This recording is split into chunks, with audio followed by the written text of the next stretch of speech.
yourself in the game by keeping resources, and Puelam Lee is playing what has become a more popular archetype in the last couple of months in between the release of the Pokemon Go expansion, NAIC, and now Ice Rider Calyrex VMAX coming back into the limelight has a chance to put Puelam Lee into day 2.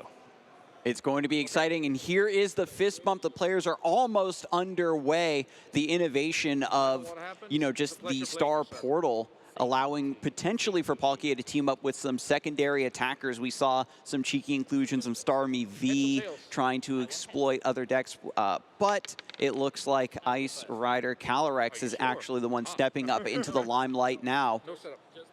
Yeah, this is a matchup that right off the bat, there's a lot of problems for Mewtwo. First of all, there's a great answer to Miltank in Inteleon. We've seen a lot of decks have Inteleon as an answer.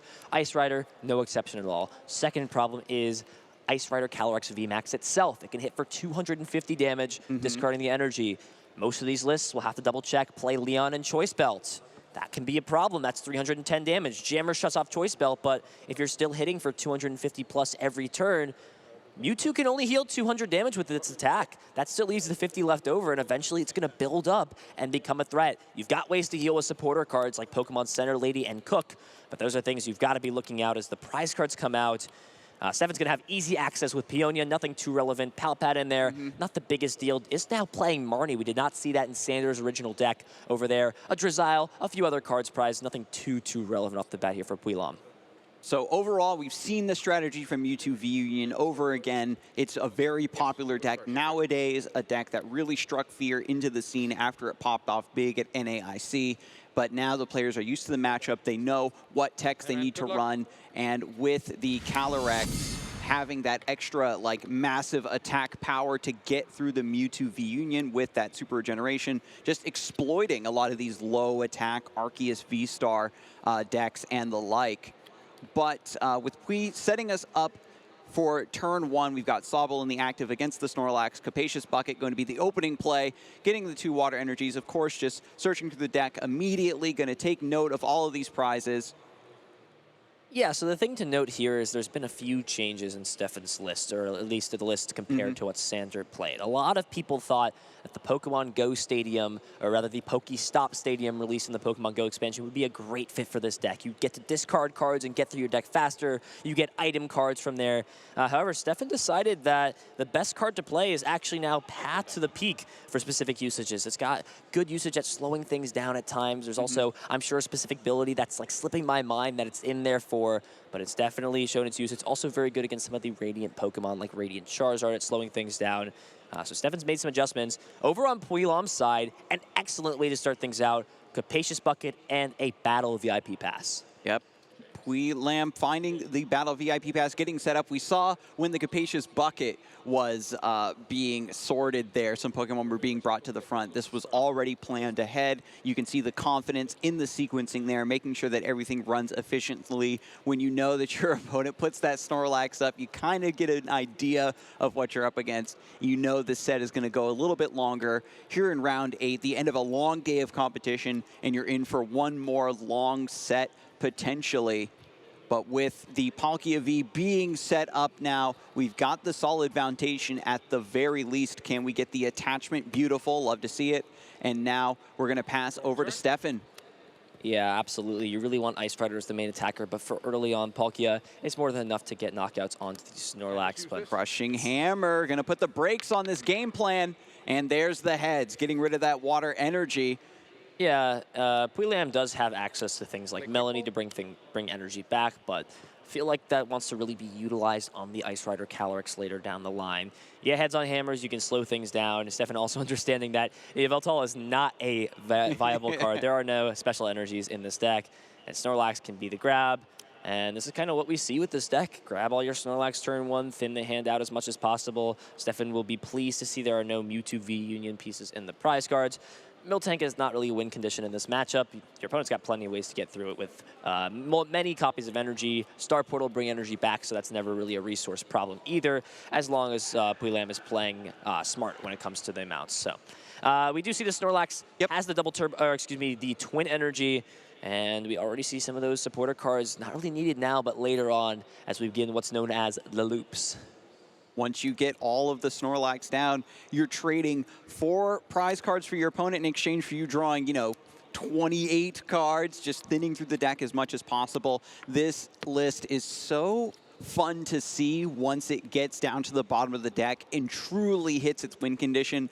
It's teetering on the edge of disaster by cycling just the same 3 or 4 cards, almost decking out every turn, only having one big Pokemon in play, just scooping up the rest from the bench to limit Palkia's damage, for example. But the Ice Rider needs to be found and needs to get set up in order to maintain its threat level against the Mewtwo. Irida is the exact supporter you want to be playing on turn 2. I would be very curious to see, though, if Puilam opts to attack this turn. It would mean utilizing Star Portal just to take a knockout onto a Snorlax. Getting aggressive is good, but at the use of a powerful V-Star ability that can power up Ice Rider, it can even power up Inteleon out of nowhere. Is it really worth just taking that extra? You give your opponent an extra turn, sure, but that ability feels like it's more powerful than an extra turn, especially when your opponent's deck is going to get to the same spot regardless of if they have this turn or not, it feels. It's very hard to say. Like, you have the aggressive stance, but knowing when to pull the trigger on that combo and actually start attacking, start to take down these Snorlax is certainly a big deal with a powerful ability like that. You said that Steffen is already innovating this list with the path and trying to slow down these sorts of abilities. So you might miss your window of opportunity to get that aggressive setup with the Star Portal. Yeah, and grabbing Melanie, so it seems that Puilam understands Star Portal. It's a pretty good V-Star power. It's a pretty good ability. Gonna just grab that off of the Shady Dealings for the following turn. I'm not sure how familiar Puilam is with Steffen's deck. If the assumption is it's the same as the NAIC deck, there are a few surprises, I'm sure, for Puilam. Marnie is definitely a card that you wouldn't expect a lot of these stall infinite loop decks to make or play. But Steffen understands that surprise is definitely a good factor with a deck that people think they now understand after a single tournament. So it looks like Puilam is just recognizing, I know that this is going to be a slower deck regardless of everything that's happening. I can take my time getting set up. We now have the makings of a 2-pronged threat over here on the bench. But now we've got Snorlax number 3. They're all queued up in the line here, lining up for food to Gormandize in the active spot. One V-Union piece hitting the discard pile already. And now we are going to be able to search out another one thanks to that Ultra Ball. Discarding one piece, searching out the second. It's a beautiful chain. One of the only ways in this deck to get the pieces directly into hand. Yeah, there's the way to thin this hand all the way down to 0. I think Steffen's just deciding, what do I want to grab? And grabbing this Mewtwo means that we'll most likely see that Galarian Meowth get put into play so they can discard those 2 cards from hand. Search for an evolution piece, but unfortunately, Steffen is not playing any evolution pieces. There is a cool Berserker that has an attack from Metal Energy where you get to flip a few coins, and if heads, you get to get rid of some item cards in your opponent's hand. It's a pretty cool card. We've actually seen Sander, the innovator of this deck, play that at a separate event this regional, but unfortunately, not utilizing that Galarian Berserker this time around. But it is great at thinning the hand out. We could even see the Big Charm played down, or the Scoop Net as well. But hey, look, I'm a big fan of Galarian Meowth. Let's make it a little bigger. Yep, just a little bit more tankiness, protecting from any of that spread damage, any of those snipes, making it a little bit harder to get those free prizes. When you're playing a deck like this, you want to be in the driver's seat. You want to be in full control of your opponent's prize mapping, and you're saying, I want this Meowth to stick around. Please take these Snorlaxes that I have up in the active instead. Yeah, and the Meowth Big Charm at first seems like, well, if they're going to use Moonlight Shuriken, they just knock it out anyways. But the Aqua Bullet damage can, over time, start to build up onto that Galarian Meowth. It's if you're just going to draw extra cards anyways and play it down, it's probably your best target to play. If the Big Charm really doesn't do anything on the Snorlax, it's going to get knocked out from a Subspace Swell 99 out of 100 times. And because Puilam, again, has adopted a slightly slower setup, just to get the proper pieces into place, biding his time before going for the Star Portal, Steffen is now getting multiple rounds of the Gormandize off of Snorlax number 1. This isn't going to be the kind of game where you've chewed through all of the Snorlaxes, maybe a Miltank, and then Mewtwo comes down as the final boss, so to speak. This is going to be a game where Mewtwo wants to hit the board, but it's perhaps going to be a bit too dangerous. And Mewtwo does feel like the final boss Pokemon of this deck. You've worked through all of its minions, and then there it is. It comes in, and it looks intimidating. So interesting choice.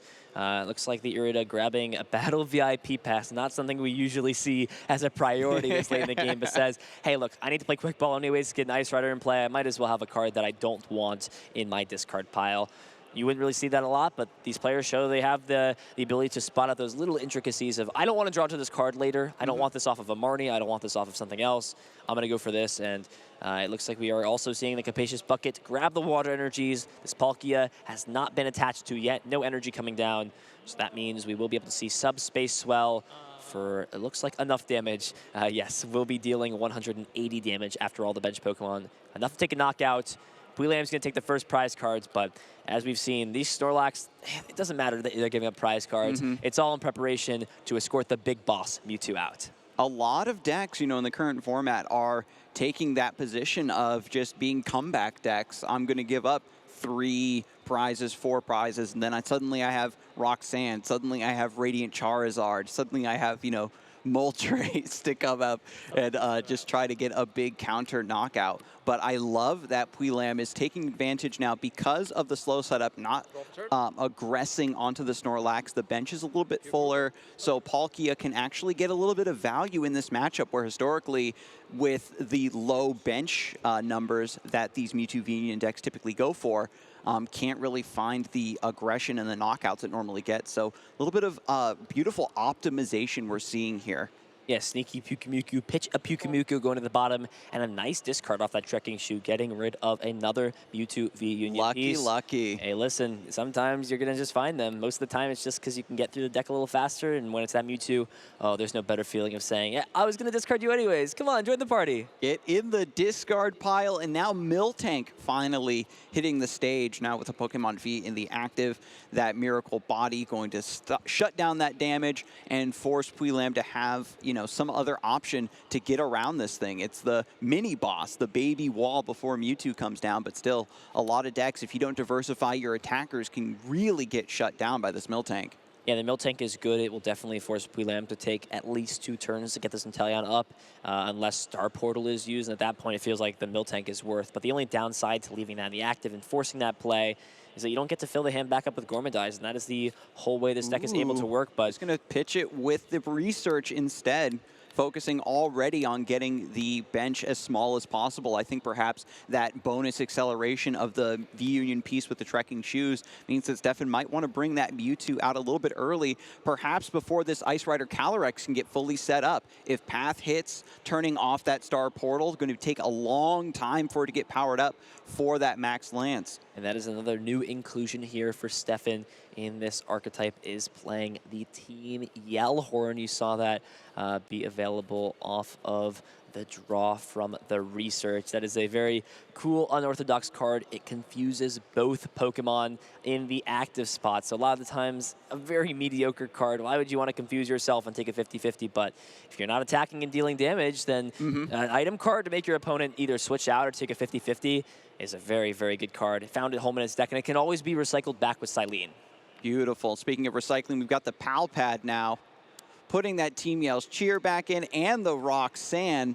We've seen it before. You can teeter on the brink of disaster with your opponent at 2 prizes, 1 prize remaining, and so they're opening themselves up to multiple Roxannes over and over again to just cut off any potential threat they have, any combo they might try to set up to take that final prize. Crushing Hammer as well, hitting heads, getting rid of another water energy from the Palkia V-Star.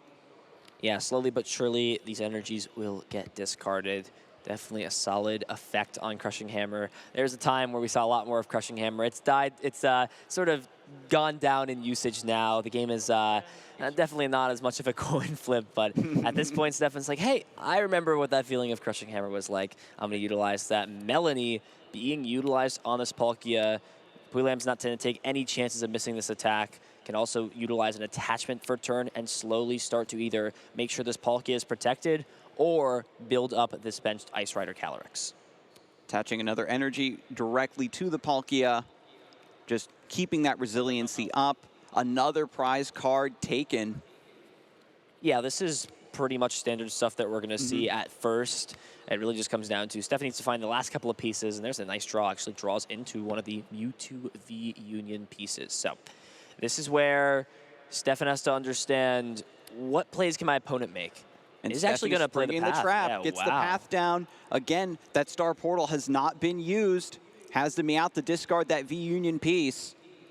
Yeah, opting to get rid of Scoop Up Net as well. That can be a good card. You're pretty confident going into this closed deck list that your opponent's not playing any copies of something like like Echoing Horn, and that is the case. It looks like in this deck, no copies of Echoing Horn to bring things back, but that is always something you have to be careful of because Echoing Horn and some shenanigans and spread damage with Greninja, things can get super duper scary very quickly.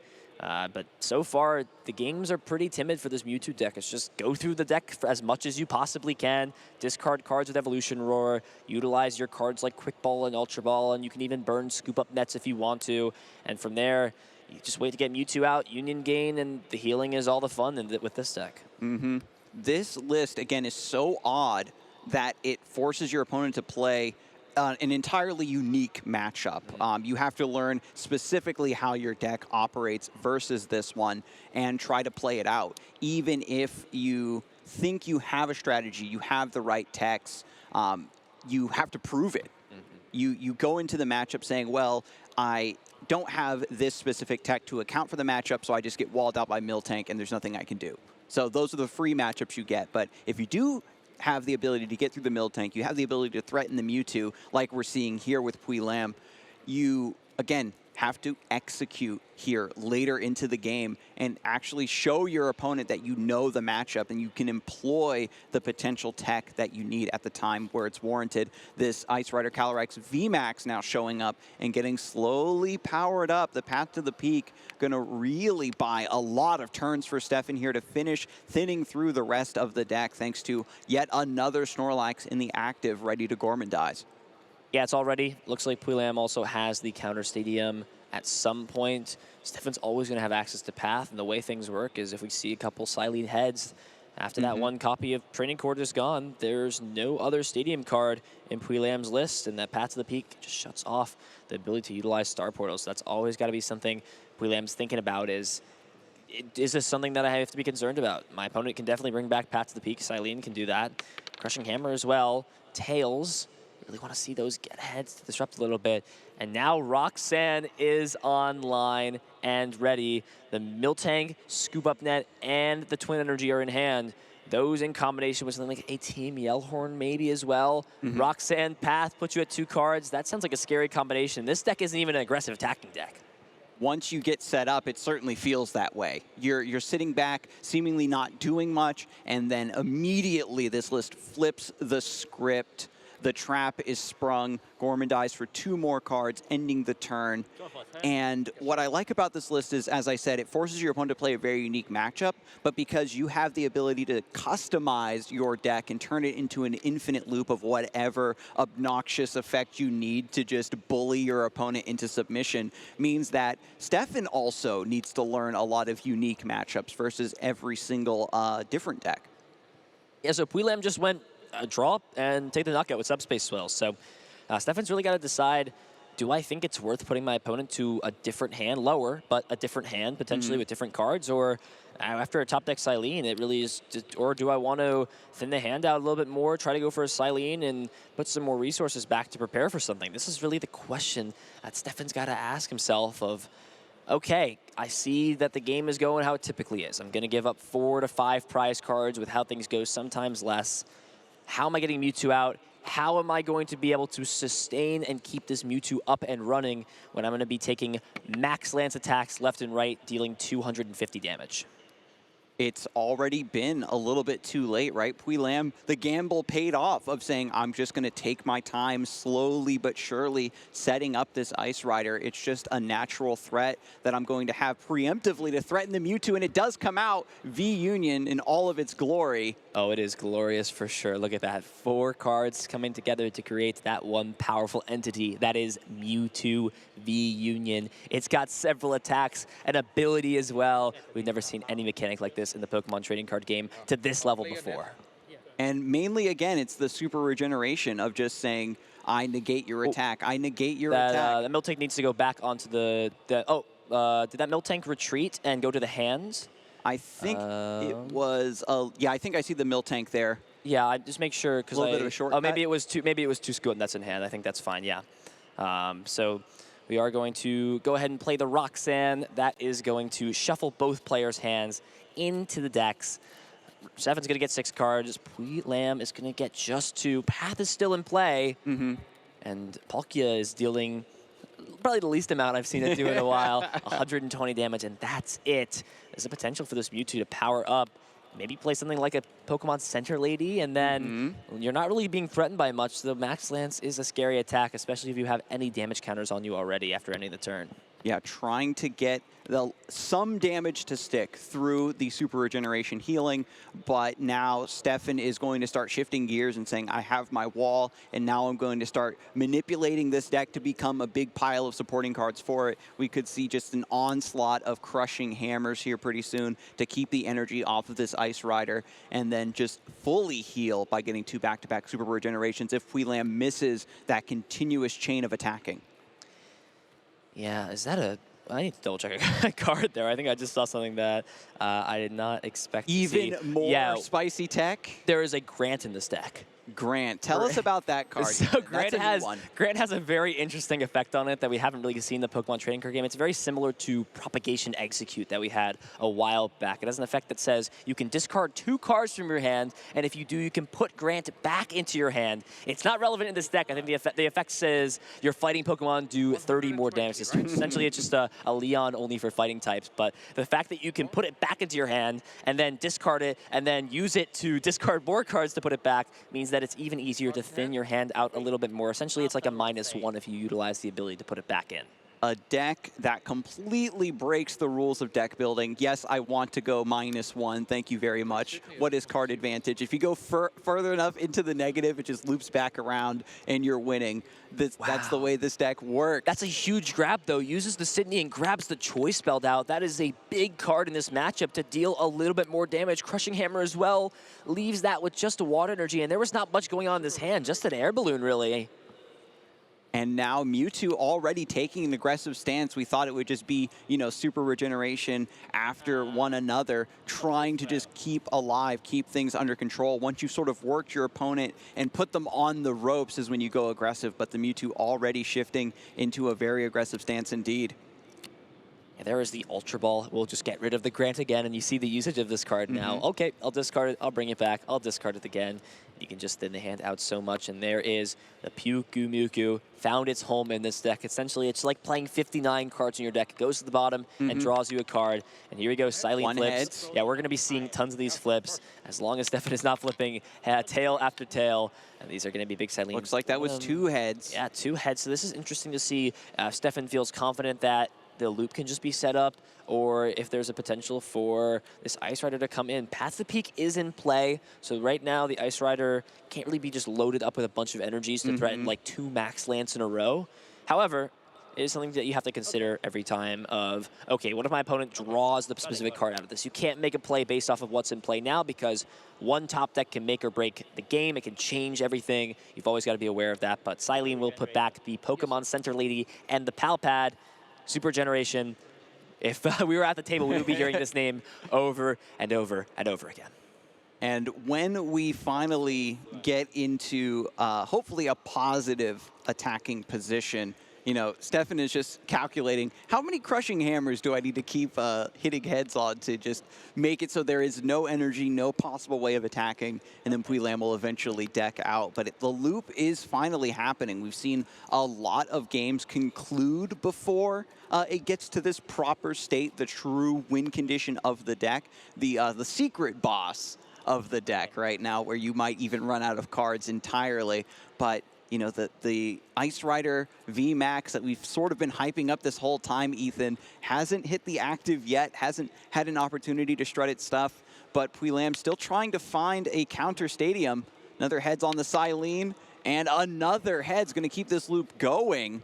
Yeah, at max, we've seen these decks maybe run a few copies of Training Court, but Puilam is only running 1, and the fact that it hasn't been found yet. It hasn't been put into play. And even if it is, you get one turn. But for Puilam to just flood the board with energy and bring an energy back, that may be all that's needed to really cement a solid spot in this game. Yeah, finds the crushing hammer. The loop is starting to begin. Again, customizing your deck with just a handful of the cards that you know that if you repeat them enough times, your opponent is just going to be completely defanged. So Hisuian Heavy Ball, the top deck. What are the 2 prize cards? Looks like Greninja was also in the prize cards there. So that means Greninja will get grabbed out. It can't be utilized, though, because unfortunately Path to the Peak is also shutting it down. But and also not deciding to bench it. It pretty much works the same way out. It's going to heal all the damage up anyways. You might as well save the bench slot for something else at worst. Tails. Yeah, more Crushing Hammers. We're going to be seeing a lot of coin flips with this deck.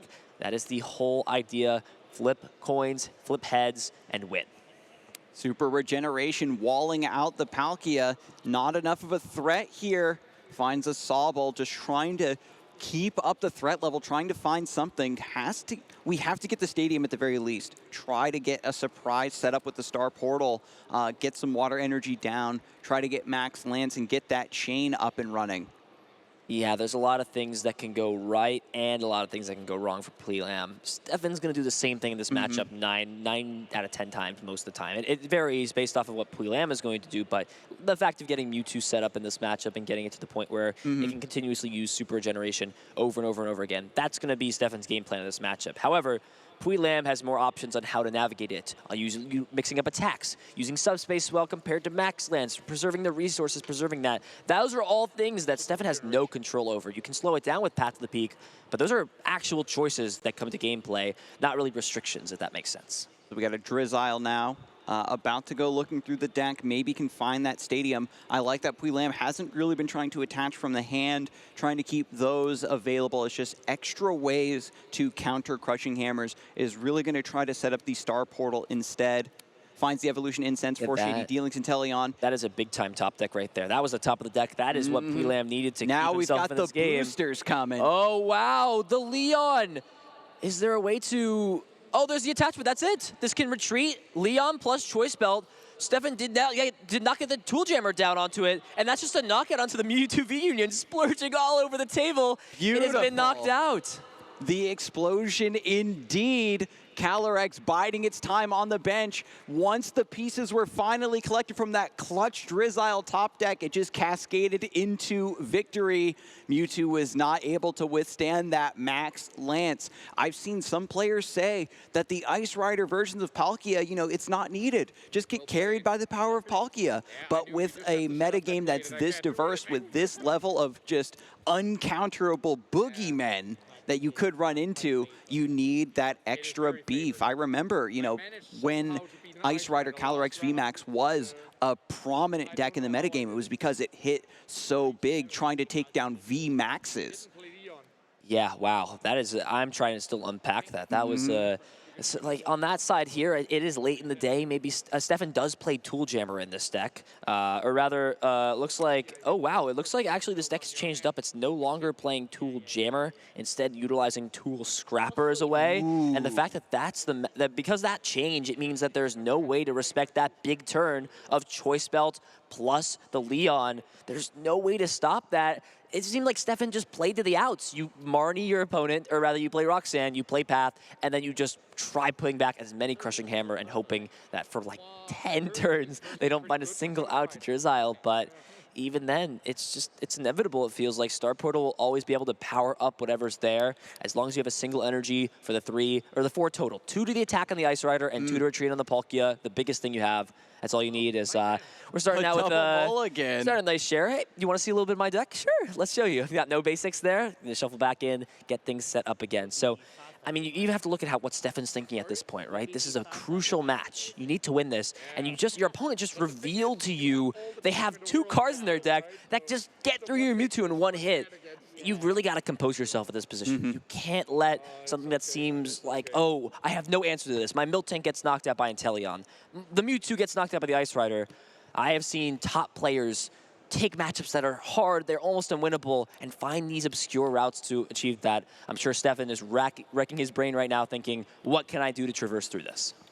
I think that we're going to see certainly a massive adaptation to the strategy, trying to find a different way to pressure. The path to the peak was set up, and it did a lot of work, forced Puilam to take the slow manual attachment way of getting those attackers presented, but it just wasn't enough, even though you're forcing your opponent to slow down, because your deck is also the slowest of all time. You give them near limitless amounts of time to get set up for whatever alternate strategy they came up with in the meantime. Yeah, and looking at the prize cards there, Steffen did prize a Mewtwo v Union piece, and Puilam a few Drizzile and an Inteleon as well, so those options are going to be limited. Is playing a 3-3-2 line of the Inteleon, so that will still be available later on in the game. There'll still be another Shady Dealings Inteleon available, and Steffen's going to do the same thing. Gets the turn 1 Gormandize, has the twin energy to retreat this Galarian Meowth, understands that, hey, I need to be even more aggressive than I was the following turn. Maybe we'll even see some attacks from this Mewtwo V Union. Yeah, maybe there is a world where the Mewtwo just gets into play like at a super lucky accelerated rate, and then you just got this massive tempo, this big attacker. The deck certainly isn't always built to do that, but if that line presents itself, I think that Steffen absolutely would jump on it immediately. Gormandize turn 1, filling the hand back up to 7 cards. As Puilam will kick things off. What's going on in this hand? And oh boy, this looks very, very solid. Has Battle VIP Pass, Irida, Energies, anything you would want on the first turn of the game. It's always a great feeling to just, before you even think about how I'm going to play this out, you get the Battle VIP Pass, it's that red gold tick, and you're like, okay, you're getting played down. I'm going to find some of my friends. I'm going to find some of my Pokemon out of the deck. The Battle VIP Pass, it's the great tug of war in these Palkia lists. How many do I run? Do I want to have this explosiveness consistently, or do I want to give that up to have a little bit more tech? But I think just having that extra edge of being able to come out of the gate swinging against the opponent is something that a lot of players simply can't resist. Yeah, and I think Puilam understands at this point that what worked in game 1, Steffen, I don't think, showed the Tool Scrapper, may have discarded it while trying to thin the hand down for Gormandize. If that is the case, I think Puilam can feel pretty confident that, okay, my plan game 1 worked. I'm going to attack with Palkia to easily knock out these Snorlaxes consistently, and then I'm going to establish the Ice Rider VMAX, Ice Rider Calyrex VMAX, and from there, my opponent can Roxanne me, they can Path me, they can do all these things, but eventually, as long as I don't play my training court down until the turn I want to use Star Portal and win the game, I can do as I want. And that is certainly going to be, crossed fingers for Puilam to hope that all comes to fruition. You have an idea of what you need to do, but the cards still need to come, and you need to hope that you're able to do it before Steffen, again, already perhaps thinking of a new strategy, is able to then accelerate a game plan that perhaps you didn't prep for. You can't always count on your opponent doing the same thing as you head into the second game to give you the opportunity. We did see the Sydney, for example. Maybe a well-timed Sydney could snipe that training core out of the hand before you're able to employ it. But overall, I think that Puilam has demonstrated that the deck can do what it can get a win. It's not an auto-loss matchup. There is wiggle room there. And once a player has proven that it is a possibility, of course they're going to make it happen again.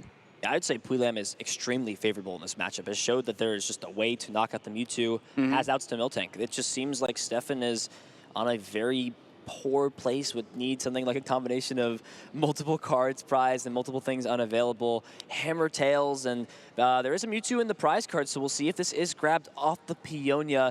Does have access to Silene as well. Doesn't see the Mewtwo piece. So Steffen, unfortunately, getting the bad news. We'll have to play another Peonia as a supporter for choice. Does have access to it, though. So this will be an interesting choice to see what gets put back. Already eyeing up the Crushing Hammer, maybe understanding, you know what, I need to go aggressive with this Mewtwo instead. Really got to adapt and try to figure something out. But even I'm struggling to figure out how you get through this, because, I mean, you can hit for 300, but the Ice Rider Calyrex will still remain on with 20 HP. And then from there, you're just going to eat some more attacks and you're not healing up. Maybe, like, if we kind of analyze the current board state, perhaps Miltank can come down and get a couple cheeky swings with that Mewtwo prize, with that Mewtwo piece in the prizes, I mean to say. Steffen may scrap the early Mewtwo, like, aggressive Gambit and try to just go for a Miltank line, getting a couple prizes and trying to work into a better position that way.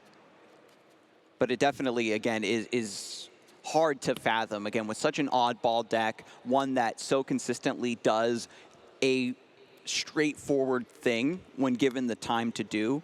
We haven't yet seen a list that forces it to adapt in such a ridiculous way to go off the beaten path from its normal strategy. Yeah, things can always change. You could draw the cards and establish this monster that is Mewtwo V Union, but a simple Ice Horse can slay it down. That is the fact of the matter. Melanie, though, will accelerate the water energy onto the bench Palkia. And the level ball for Drizzile means this can grab Scoop Up Net. And as long as there's a way to attack with this Palkia, the bench Pokemon aren't there. 160 damage as it stands. 5 bench Pokemon in play in total. And lo and behold, Scoop Up Net getting grabbed off of that Shady Dealings Drizzile ability. Beautiful. Scoop Up Net is able to take this Drizzile back, can recycle that for a later time. And now the Palkia V is up into the active with the Drizzile coming back down for more Shady Dealings. We just need one more piece to tie this together. What was missing there, Ethan? I believe we're going to need to see the V-Star come out, and there are plenty of ways to grab that in this deck. Really just looking for an evolution in sense, unless... Nope, there's one. There is one looks like hiding out. Now even eyeing up a Battle VIP Pass, so maybe there already is one. I think this is the most I've seen Battle VIP Pass purposely grabbed off of Shady Dealings, but when you got a card like Ultra Ball and Water Energies, which you usually would be fine to discard, but in a matchup like this, you want them because you know your opponent is trying to get them in the discard pile. Even if you didn't go out of your way to discard any, there's a high chance that there's 3, 4, 5 that might end up there in the discard pile just because of those coin flips alone. And this is the big argument for running the Battle VIP Pass, because you have the Ultra Balls and things of that nature just discard it if the timing just isn't right to get that explosive start, and just thinning it out with the Drizzile, finding that discard fodder is great for the Ultra Ball. I know that we've seen players have to make incredibly painful choices sometimes to find 2 cards to discard. And there it is, knocking out the first Snorlax, going to draw into the Drizzile off the prize cards. One of the best you could. That and the Inteleon seem to be the most solid pieces, and also nothing of real note in the prize cards, nothing like the Training Card of the Leon or the Choice Belt. And even with one of them discarded off that random Sydney after the draw pass, Steffen has just kind of run into a wall, has to find a way to traverse this. There is the second Peonia being played. Nice combination of cards was there for Steffen. And I'm sure this will put back some of the non-as playable cards. Rose Tower heading back into the prize cards. There are a few tough choices to make. You do have cards like a big Crushing Hammer in that hand. Sydney as well. You saw that was useful to get rid of tools. So that could be Steffen's play here, is to say, okay, I'm going to let you build up this massive hand. I know you're waiting for the Choice Belt Leon play at a turn. I'm going to let you build it up, and then I'm going to say, hey, all right, show me your hand. Let me see what you got here. And I'm going to try to discard all the Choice Belts you have and get rid of both. There's no way you can knock me out in one hit. You'll still be able to deal a lot of damage. I'll get to that issue next, but at least avoiding losing altogether is definitely a step in the right direction. Taking away the opponent's one shot with a well-timed Sydney, but just gets rid of it for now, of course. You can thin down, get rid of the Mewtwo, bring the Sydney back, you know, with the Pal Pad and use it later on. As you said, Ethan, we got to wait for Puilam to draw a ton of cards first to maximize the chances that that's going to hit what it needs to when it needs to. Yeah, I think Steffen's just deciding, do I really want to play these cards and slow things down? And there it is. Team Yellhorn, Yellhorn coming down, is going to confuse both active Pokemon. However, Snorlax can still use its ability while it's confused, so now it's napping and disoriented. Having a very confusing dream indeed after having such a big meal and gourmandizing. Irida going to come through, finding again one water Pokemon, one water energy, and an item, but yeah. It's basically the same thing with the Drizziles and the Capacious Buckets. It pretty much is just find what you need. When your deck is built properly, you know, as a water list, it's basically like a Starbirth supporter. Yeah, there's a lot of ways to find water energy in this deck. Way too many for me to count. Capacious Bucket is one of the most solid item cards. If Capacious Bucket wasn't in format, the Palkia deck and Ice Rider deck would be so much more inconsistent, have no real way to find, would have to rely on using Energy Search to find a single energy. Like just Barbarians, like the rest of these decks. like the Barbarians using Energy Search. Yeah, it really makes you take for granted when cards like Professor's Letter to grab any 2 energies were in the format. Now all we've got is that effect, but only for water energies. But it's more than enough for this deck, and it is happy to be the only deck that can utilize, or rather only archetype with Palkia to really utilize Capacious Bucket. No other types have a card like that. But now we have the Ice Rider in the hand, going to put that onto the bench. 1 attachment, so now we just have to find the rest of the pieces of the puzzle. We need the V Max, we need the Choice Belt, we need the Leon, and we need to be able to get this all set up before the Sydney finds the Snipe, before the Path of the Peak finds it. Tails on the Confusion flip. That means the attack will not only fail, not as relevant, but the Palkia is going to take a little bit of damage for flipping Tails on Confusion. But more importantly, that just buys Steffen an extra turn to dig through the deck and utilize another Gourmandise ability, opting to take the Ultra Ball. This can get the hand thinned out a little bit more. The Grant will hit the discard pile, and this is the combination. Get rid of Grant, bring it back, get rid of it, and you're getting rid of Mewtwo pieces as well, and you can find one with Ultra Ball. And that was really the main thing. When Ultra Ball came back, or came into the format, there was a time where Mewtwo was released without Ultra Ball. And the problem with the V-Unions at that point was there was no consistent way to find them. You had to maybe use something like Great Ball to look at the top 7 cards and try to find a Pokemon. But with Ultra Ball, it specifies any Pokemon. Mewtwo is not a basic or an evolution Pokemon, so it can't be grabbed with Quick Ball or Evolution in sense, but Ultra Ball can grab it, and more importantly, it lets you discard cards from your hand so you can grab a piece and then discard it again with something like an Ultra Ball. And it's working out well, and it has really brought the Unions back into the spotlight. Oh, and Steffen's looking through the discard pile, making sure, you know, what do I want to bring back with the Silene? Maybe trying to get that Sydney, a Tails. One more flip, this could be big to bring back some pieces. And a Heads, okay, we've got 1 card to bring from the discard pile. Might be Sydney, but eyeballing something else, gonna get the Yell Horn. Yeah, this like that Confusion now. After seeing it pop off, delay for another turn, is going to try to buy another one. Yeah, that could be the only route. There's a lot of ways to get around that. You could always build up enough energy, retreat, and then scoop up net a Drizzile to just attack with whatever you want again. However, it is 2 energy you got to get rid of, and that can add up a lot into the discard pile. So I think Steffen's like, oh, wait, this is working a little bit. Okay, I'll roll with this. I'll roll with this. Yeah, already that adaptation. You know, Confusion, a very underutilized status effect in the current meta, but here you can see how effective it can be, where attacking at the right times is most important. Another Tails. Wow, that's 2 attack fails in a row. I mean, look, if it attacks, what, like another enough times, it will knock itself out at that point, and Steffen will take probably what is a first of prize cards off of Confusion. That many flips would be crazy. I'm sure these players have played a lot of Pokemon. It's Worlds. Anything that can happen is about to happen. It's the next level of Murphy's Law, the World's Law. And we are just living in Snorlax's world. He's just chilling, having a good time. He's like, I can keep napping here. No one's moving me out of my spot. Having a great time. And with the Galarian Meowth in play, the Evolution Roar can continue to thin out a few cards that are not needed. You see Steffen holding on to these scoop-up nets, understands that at any point in time, if there's an opening, I can utilize Mewtwo, maybe buy a turn. That's another possibility. If your opponent's confused, they have to make the decision that when you utilize Union Gain, if the Mewtwo doesn't get damaged, it's free to fire away one of its 2 really powerful attacks. Either 300 damage to the active or 160 spread over on your opponent's side. And with all of these Sobbles and Drizziles on the bench still, you know, you can get a lot of prize cards that way. And another Tails. Palkia is massively confused at this point, just beating itself up, not enjoying looking across at this Snorlax. Just a few more Tails to get that juicy knockout, 280. There's a lot of cards that Steffen wants down the line, but oh my, there are all 4. They're all chilling there. This would be something to see the entire board get picked up. He's literally thinking, he's like, what do I even do in this position? Yeah, so just pass. We are just going to pass it over. You see the... No way to thin down for Gourmandise anymore. No, I mean, you could see the Super Nets get played, but I think Steffen's just understanding, like, what is even the point is, wow, is that another Tails? This Palkia has failed the Confusion attacks 3 times in a row at this point. It has taken 90 damage from Confusion. Listen, like that's a potential, but yeah, Steffen's just going to pass a turnover again, and we're kind of in a weird stalemate where, listen, Pui Lam's going to have to take attacks eventually. You can't win a draw-pass war against Mewtwo. It will 100% out-resource you. It's not possible. But Listen, anything's possible at this point. Crunching the percentages. What are the odds of getting tails again? But there's the heads finally. Yeah, finally able to get one of these prize cards. Does get the evolution incense that can grab plenty of solid options. And there's the Marnie top deck for turn. Okay, maybe we're cooking something up. Marnie is going to be employed here.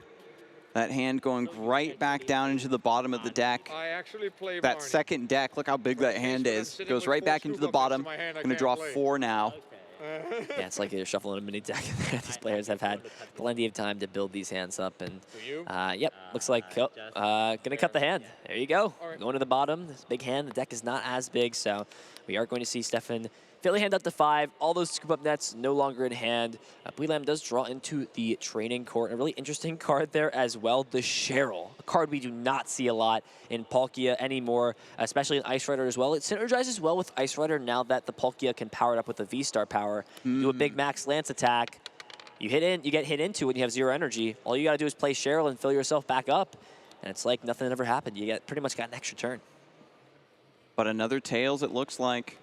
Yeah, no, it looks like we're still on Steffen's turn. So did play the Marnie to fill the hand up to 5, or rather get 5 more cards, and we are going to see what looks like an Ultra Ball to get rid of Miltank and the Snorlax, or a few other pieces. Grabbing Pyukumuku. Beautiful. Pitching them Pyukumuku. Still thinning, like even after putting those cards back in with the Marnie, the Mewtwo is still set up and ready to go in the discard pile, and it's just a matter of finding the right moment to employ that. There's a scoop up net, so if there's any good time, it's now. You've got the energy, you've got the ability to bring some energies back from the discard pile. However, there's not 3 Psychic in there, I think, or it only brings back 2 Psychic anyway, it looks like, with the Union gains. So we are going to see Gormandize fill the hand back up. Steffen does finally find the path. I think that was the main card Steffen was looking for. Path to Peak in combination with another Disruption supporter like the Roxanne eventually, or something like the Marnie again. And try to put together a way to buy an extra turn so you can maybe spread some damage around and take some knockouts. You have to get aggressive here. We haven't also talked about the time. There is 5.5 minutes remaining.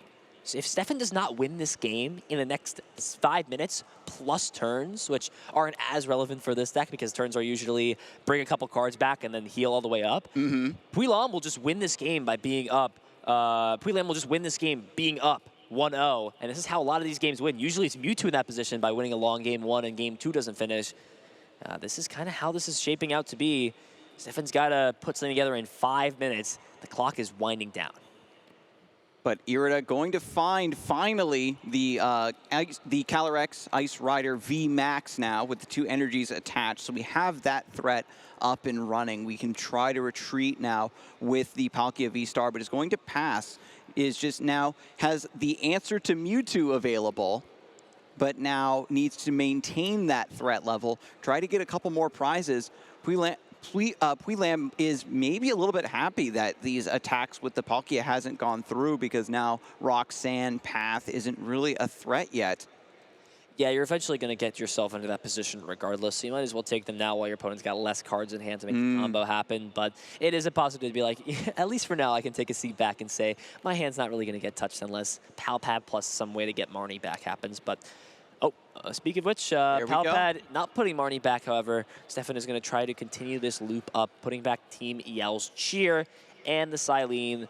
Lots of flips if this game goes on. The problem is, eventually, it feels like Bwelam's just going to start flipping enough heads, take enough prizes, just essentially needs to flip 4 more heads to win this game if the Mewtwo V Union does not become 1 and join into play. Yeah, we've been really anticipating Steffen to, put that Sydney back, try to go for the hand snipe like we were kind of speculating about, but with the matchups being so weird, that you can't really anticipate how the players are going to go about trying to play the matchup, especially with the unique circumstances of this particular game, this particular moment in time at the World Championships. This is the make or break game. Yeah, and Bwelam, if this was a 0-0 situation, would probably be attempting to attack at this point, try to take some prizes and move this game along, but Bwelam senses at this point that this game is running close to the end of time. Yeah. I don't need to win this game. I don't need to play myself into a position where my opponent can maybe take advantage of me being at low prizes or take prize cards and get themselves closer to winning by flipping tails on confusion. I don't need to do that. I can just sit here and wait, and I think Steffen understands that. Yeah, I guess I was mistaken. There was one more piece left for the V Union.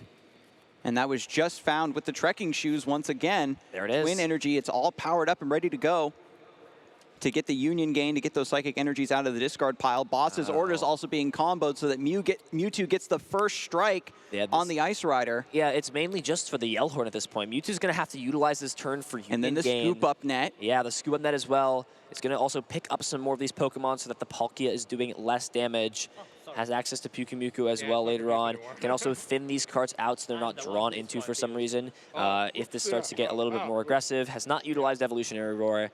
Can do that. The deck is already pretty thin, but it's filled with a lot of cards. So this Calyrex will have a 50-50 to flip for an attack at this point. So it's not impossible still, because the play exists that we were talking where you can retreat and scoop up net. So that is something that Puilam does have disposal to. And there it is. Union gain, attaching those 2 Psychic Energy. It is ready to attack with the Super Regeneration. Leon, forward. Choice Belt. Is he going to go for the 50-50? No, it's guaranteed at this point. The training cord, I believe, is already in hand, so this Evolution Incense can go and grab the Inteleon. Okay. The Inteleon can grab Scoop Up Net, and because it's all there, I believe the pieces are here for Puilam. And there it is, the Scoop Up Net off the Inteleon, grabbing another piece just because at this point, has all of the combination of cards in hand. The Ice Rider to retreat, can move to the bench into one of these Pokemon that can be picked up with the Scoop Up Net. So it comes out, cleanses the confusion. We have the stadium to bump the path to the peak, activating Star Portal to put those water energies back on to go for the Max Lance with the boost from the Leon and the Choice Belt. It's all coming together here in the second game, right with time running down, 50 seconds left. Actually deciding to not go for it. So it looks like the stadium is not here. I thought the stadium was in hand. Oh my God, so we tease. are missing the stadium, but doesn't want to go for the 50-50. Yeah, now retreats though, so is going to go back. I'm not sure if the stadium is in hand. I see the Leon Choice Belt. I think it's there. I think the game was just there right away. Come on. Scoop up net again. Recycling the shady dealings. Inteleon, the Drizzile. Even missing this, I'll have to check. It's so hard to see with some of the shadows, unfortunately. But even at this fact, with how this is working out, it's fine because there's 20 seconds left on the clock. If Puilam passes the turn over to Steffen at this point, we're going to be into time. Yeah, Puilam giving us a heart attack. We thought the big play was coming. It's there. Yeah. Wow. And Steffen, I think, just understands that the game is over. There's no way to take these prize cards and win. Is going to concede. Puilam will win this round 8 of Swiss, advancing to day 2 at 6-1-1. What a close match.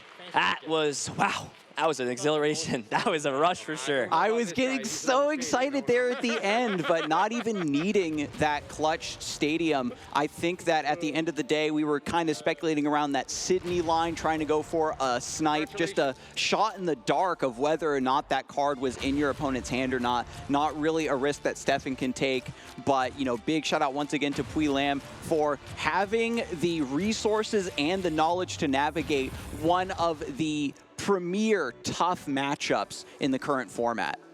Yeah, wow. What a close match.